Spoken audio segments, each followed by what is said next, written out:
கிறிஸ்து இயேசுவில் என் அன்பிற்கும் பாசத்திற்கும் இனிய அன்பான இறை மக்களே, ஆராதனை வலையொலியினுடைய அன்பு நேயர்களே, பிறந்திருக்கிற இந்த புதிய ஆண்டு 2026 ஆண்டுடைய அனைத்து விதமான ஆசீர்வாதங்களும் அவருடைய திருக்கரங்களும் உங்களை தொடர்ந்து வழிநடத்தும்படியாகவும், இறைவனிடம் வேண்டி கேட்கின்ற அத்துணை காரியங்களையும் அன்னை மரியாவின் பரிந்துரையோடு இறைவன் உங்கள் குடும்பங்களுக்கும் உங்கள் ஒவ்வொருவருக்கும் தந்து அமைதியும் அன்பும் பகிர்ந்து பெருகி இருக்கக்கூடிய இடமாய் நீங்கள் இருக்கும் இடத்தையும் உங்கள் உள்ளங்களையும் இல்லங்களையும் இறைவன் மாற்ற வேண்டும் என்கிற மேலான ஒரு நம்பிக்கை நிறைந்த ஜெபத்தோடு ஆசியோடு உங்கள் ஒவ்வொருவருக்குமே புத்தாண்டு நல்வாழ்த்துக்களை ஆராதனை வலையொலியின் வாயிலாக தெரியப்படுத்திக் கொள்கிறோம். இந்த நாளில் குறிப்பாக இந்த 2025 முடிந்து அடுத்த ஆண்டிற்குள் அடியெடுத்து வைத்திருக்கிற நமக்கு இன்னைக்கு டிவியெல்லாம் நீங்கள் ஓப்பன் பண்ணீங்க அப்படின்னா, நீங்கள் செய்தித்தாள்களை பார்த்தாலும் சரி அல்லது யூடியூப்பில் பார்த்தாலும் சரி, எல்லாருமே இந்த ஆண்டுக்கான வாக்குத்தத்தம் அப்படின்றத சொல்லுவாங்க. ஒவ்வொரு மதத்தாரும் ஒவ்வொரு விதமாக அதை அணுகுவதுண்டு. கிறிஸ்துவ மக்களாக இருக்கிற நமக்கு வாக்குத்தத்தம் ஆசீர்வாதத்தின் வார்த்தை அப்படின்றதெல்லாம் பயன்படுத்தி போதகர்களும் சரி, குருக்களும் சரி, பாஸ்டர்ஸும் நிறைய மறையுரைகளை இந்த நாட்களிலே கொடுத்து கொண்டிருப்பார்கள். இறைவன் எனக்கு கொடுத்த வார்த்தை, இந்த ஆண்டுக்கான வார்த்தை அப்படின்லாம் சொல்லுவாங்க. இந்து சகோதரர்களை பார்த்தீங்கன்னா இன்னைக்கு இந்த சோசியம்லாம் நிறைய பார்ப்பாங்க, ஆண்டு பலன்னா பார்ப்பாங்க. இந்த வருஷம் எப்படிப்பட்ட வருஷமாக இது இருக்க போகிறது அப்படின்னு எனக்கு இன்னமும் ஞாபகம் இருக்குது.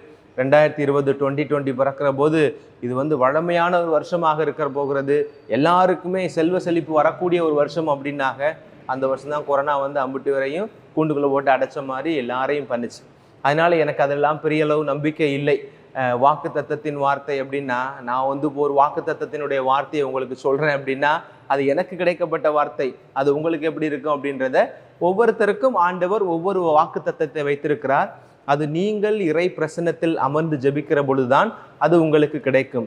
அது மாதிரி வாக்கு தத்தத்தை கேட்காம அல்லது ராசி பலன்களையோ அல்லது ஆண்டு பலன்களையோ தேடாம, நமக்கு ஆண்டு முழுவதும் நம்மோடு உடனிருந்து நம்மை வழி நடத்துவதற்கென்று கடவுள் ஒருவரை தந்திருக்கிறார்.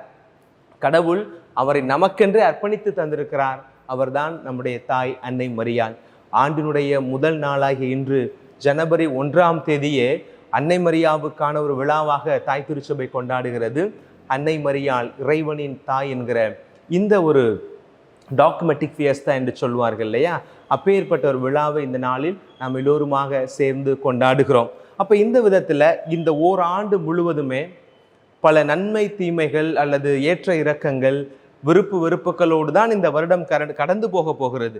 அதனால் இந்த வருஷம் உள்ள உங்களை ஆண்டவர் அப்படியே சிறகுகளின் நிழலுக்குள் வைத்து உங்களை காத்துக்கொள்வார் அப்படின்னு சொல்லி உங்களுக்கு என்ன சொல்கிறது, முதுகை வருடி கொடுக்கறது போல, அப்படி உங்கள் மனசுக்கு சந்தோஷமாக இருக்கிறது போல ஒரு செய்தியை கொடுத்து அதை பின்னாளில் ஏமாற்றமாக முடிய செய்வதற்கு நான் விரும்பவில்லை. வாழ்க்கை என்பது எல்லாம் உள்ளடக்கியது தான்.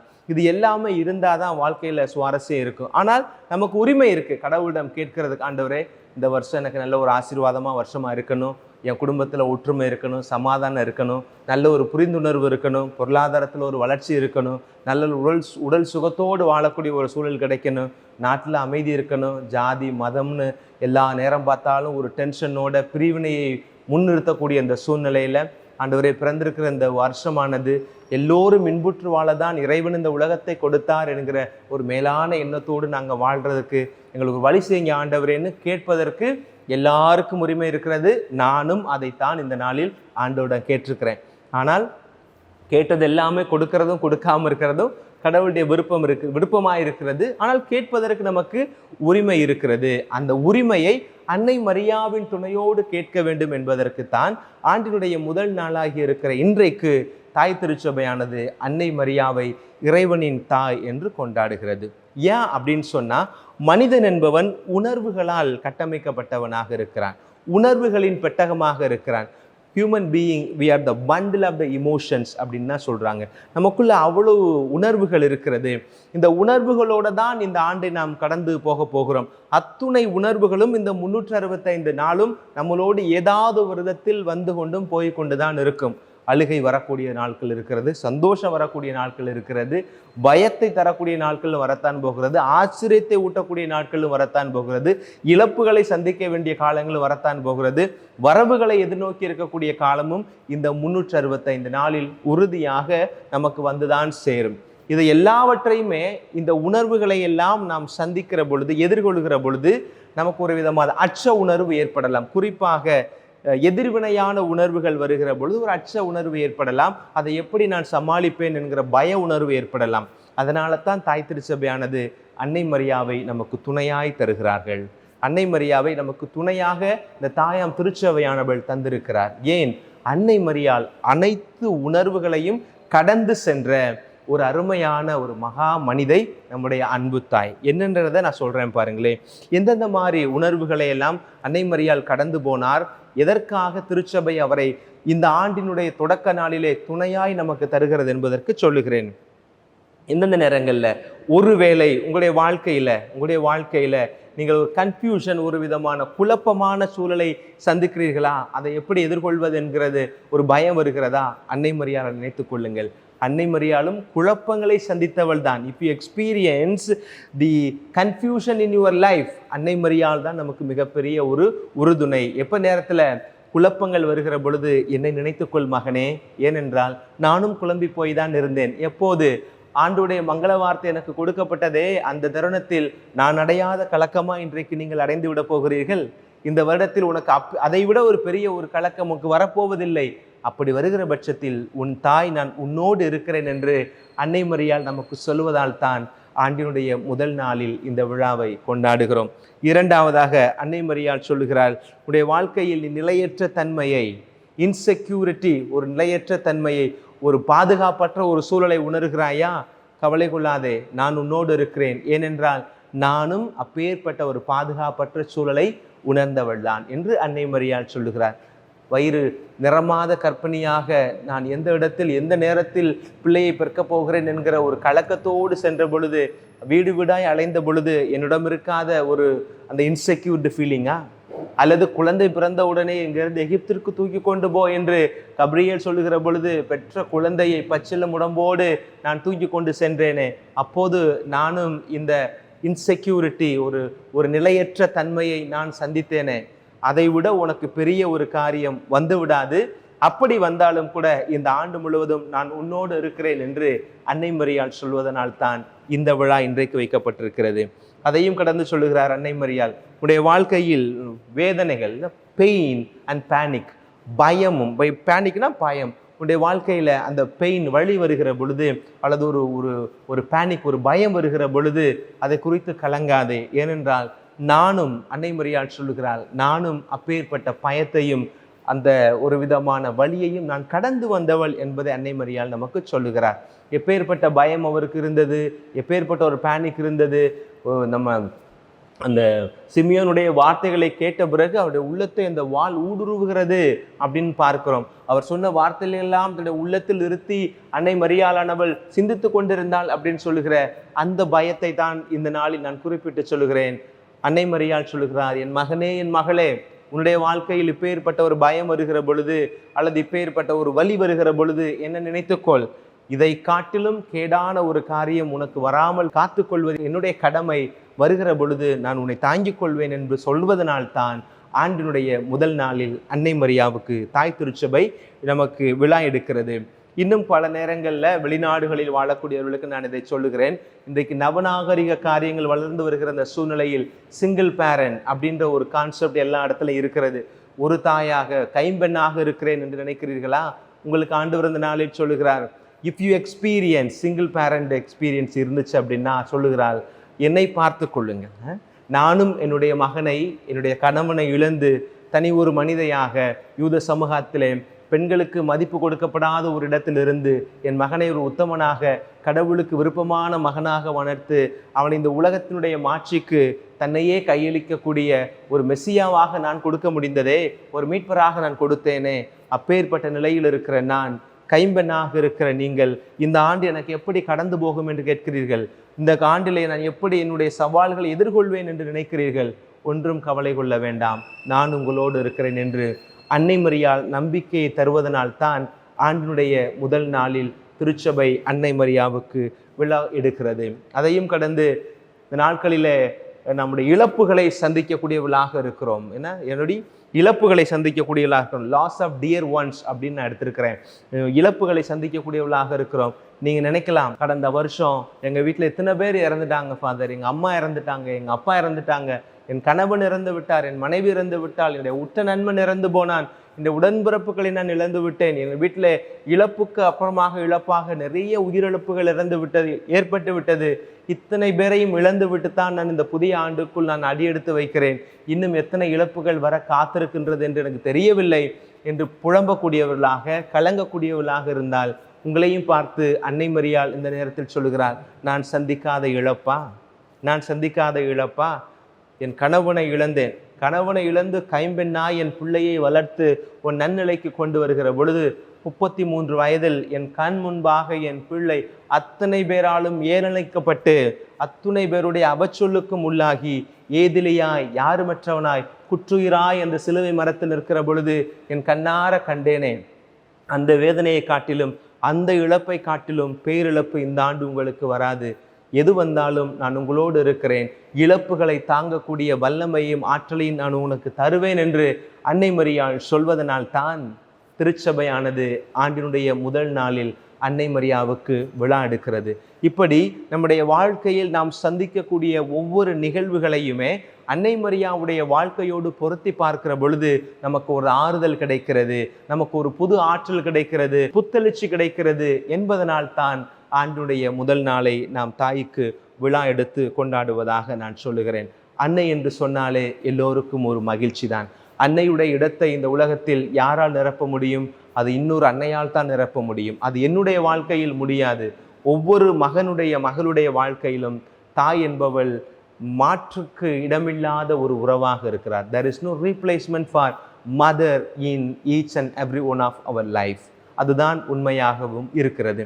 எல்லா சமுதாயமுமே எல்லா இனமுமே தாய்மைக்கு பெருமை கொடுக்கக்கூடியதாக, தாய்மையை போற்றக்கூடியதாக இருப்பதை நாம் பார்க்கிறோம்.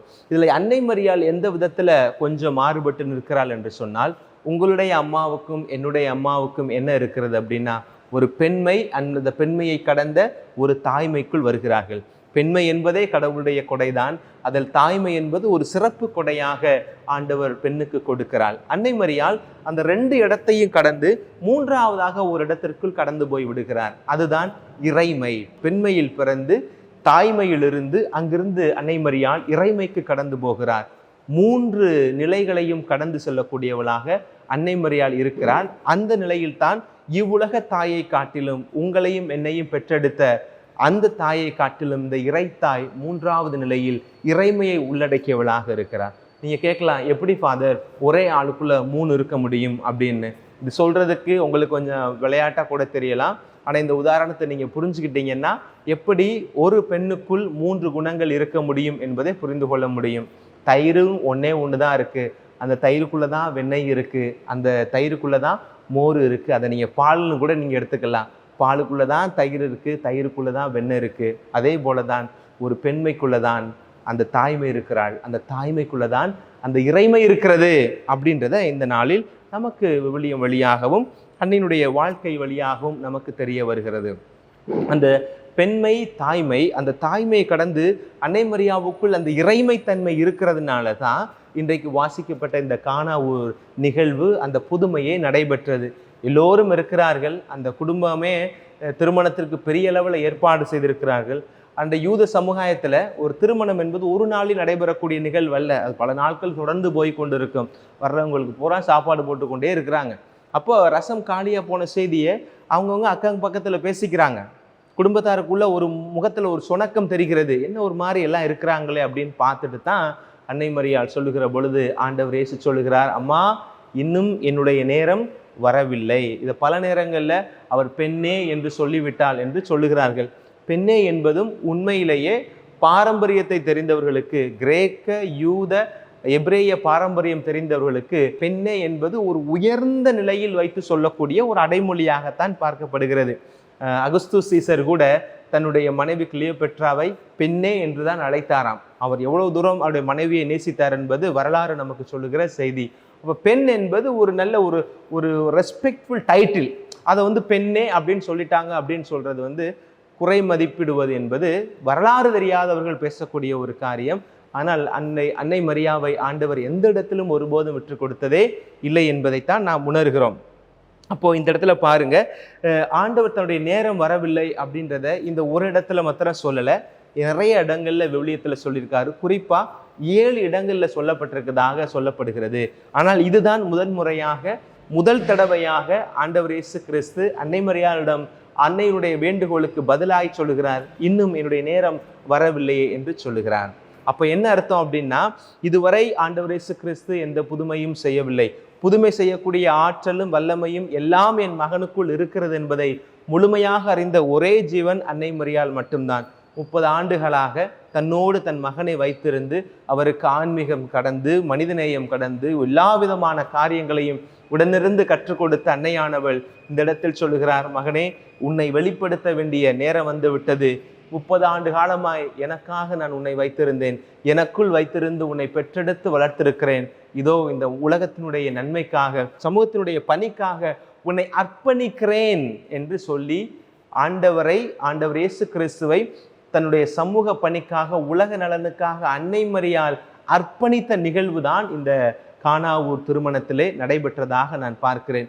இன்னையிலிருந்து யாராவது உங்களிடம் கானாவூர் திருமணத்தை பற்றி கேட்குறாங்கன்னா, வாட் யூ நோ அபவுட் கானாவூர் திருமணம் அப்படின்னு சொல்லி கேட்டாங்கன்னா நீங்கள் சொல்லணும், கானாவூர் திருமணத்தில் தான் அன்னை மரியாள் தன்னுடைய மகனை இந்த உலகத்திற்கு அர்ப்பணித்த நாள் என்று நீங்கள் சொல்லலாம். Mother Mary dedicated her son to the public world அப்படின்னு கூட நீங்கள் அதை எடுத்துக்கொள்ளலாம். இந்த சமூகத்தினுடைய இந்த பொது வாழ்க்கைக்காக தன்னுடைய மகனை அன்னை மரியாள் முழுவதுமாக அர்ப்பணித்தது இந்த புதுமையில் தான் நிறைவேறியது. சரி, அன்னை மரியாள் தன்னுடைய மகனை முழுவதுமாக இந்த மனித குலத்திற்கு அர்ப்பணித்து விட்டார். அதை இயேசு அப்படி சும்மா விட்டுட்டு போவாரா? அப்ப அவர் என்ன செய்யறாரு? இயேசு ஆண்டவர் சிலுவையில் இருக்கிற பொழுது தன் தாய் கொடுத்த அதே அர்ப்பணிப்பை நமக்கு கொடுக்கிறார். எவள் மூலமாக? தன்னுடைய தாயை யோவானுடைய கையில் கொடுப்பதன் மூலமாக, என்னுடைய தாயை உங்கள் அனைவருடைய தாயாக இந்த நேரத்தில் நான் அர்ப்பணிக்கிறேன் என்கிற விதமாய் சிலுவையிலிருந்து ஆண்டவர் நமக்கு அன்னை மரியாளை அர்ப்பணித்தார். என்ன ஒரு அருமையான ஒரு காரியம் பாருங்க. மொத்தத்திலேயே 2 பேருமே என்ன செய்யறாங்க அப்படின்னா, இந்த மனித குலத்திற்குத்தான் ஒருவரை ஒருவர் மாற்றி அர்ப்பணித்து கொண்டார், அர்ப்பணமாக்கி கொடுக்கிறார்கள். அன்னை மரியாள் இயேசுவை இந்த மனித குலத்திற்கு அர்ப்பணமாக்குகிறாள். ஆண்டவர் இயேசு கிறிஸ்து அன்னை மரியாவை இந்த மனித குலத்தின் தாயாக அர்ப்பணமாக்கக்கூடியதைத்தான் இந்த இடத்தில் பார்க்கிறோம். பிரியமான பிள்ளைகளே, ஆண்டினுடைய முதல் நாளில் இருக்கிற உங்களுக்கு நாம் ஒவ்வொரு நாளும் உச்சரிக்கக்கூடிய இந்த ஜெபத்தை உங்களுடைய பார்வைக்கு நான் கொண்டு வர விரும்புகிறேன். அவருடைய அடைக்கலமாக ஓடி வந்து உபகார சபாயங்களை கேட்ட ஒருவராகிலும் கைவிடப்பட்டதாக உலகில் ஒருபோதும் செல்ல கேள்விப்பட்டதே இல்லை. மீண்டுமாக சொல்ல விரும்புகிறேன், அவருடைய அடைக்கலமாய் ஓடி வந்து உபகார சகாயங்களை கேட்ட ஒருவராகிலும் கைவிடப்பட்டதாக உலகில் ஒருபோதும் சொல்ல கேள்விப்பட்டதில்லை. எவ்வளோ பெரிய அருமையான ஒரு ஜெபம் பாருங்க. ஒவ்வொரு முறையும் நம்ம ஒவ்வொரு நாளும் இதை நம்ம சொல்றோம் இல்லையா? அவருடைய சகாயத்தை தேடி போன யாருமே ஒருபோதும் வெறுங்கையராய் கைவிடப்பட்டதே இல்லை என்பதை நாம் உணர்ந்ததால் தான் ஆண்டினுடைய முதல் நாளே அன்னையினுடைய கைபிடித்து அவருடைய வழி நடந்து மீட்பை கண்டுகொள்ள ஆண்டவர் இயேசு கிறிஸ்து நம்மை அழைக்கிறார். தாய் திருச்சபையானது அன்னை மரியாவை இறைவனின் தாய் என்று கொண்டாடி பெருமைப்படுகிறது. இந்த ஆண்டில் நீங்கள் பல திட்டங்களை வைத்திருப்பீர்கள். வெற்றிக்கான திட்டங்கள் பல இருக்கும் உங்களுக்கு. நிறைய இந்த நாட்களில் பொதுநிலையில் இருக்கக்கூடியவங்க யூடியூப்ல சரி, டிவியில் சரி, எங்க இடத்துல பார்த்தாலும் வெற்றிக்கான ரகசியத்தை சொல்லுவார்கள்.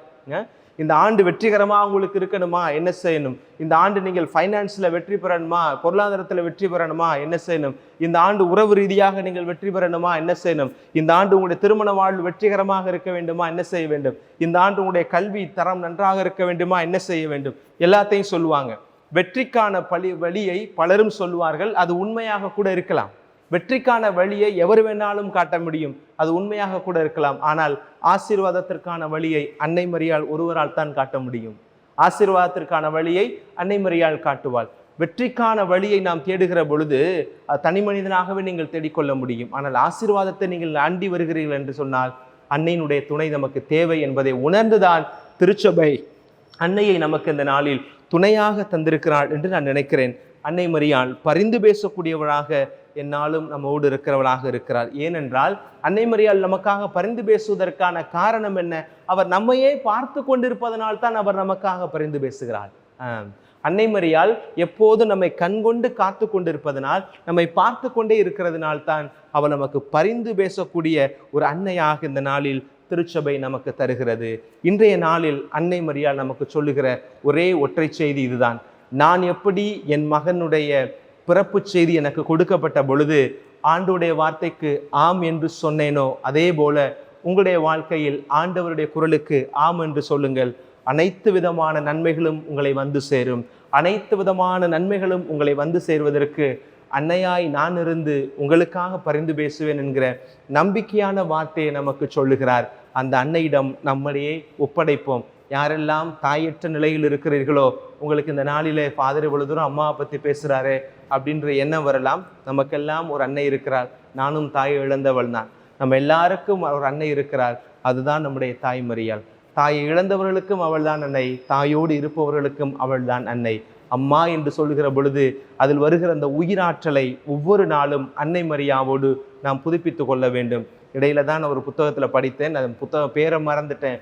அம்மா என்கிற அந்த வார்த்தைக்கு அருமையான ஒரு விளக்கத்தை அந்த ஆசிரியர் சொல்லுகிறார். ஆ என்பது உயிரெழுத்து. அம்மா தான் நமக்கு உயிரை கொடுக்கிறாள். இந்த உயிரை கொடுத்தவள் அன்னை என்பதால் தான் அம்மா என்கிற வார்த்தையினுடைய முதல் எழுத்து ஆ என்று இருக்கிறது. இரண்டாவது இம் என்கிற எழுத்து மெய்யெழுத்தாக இருக்கிறது.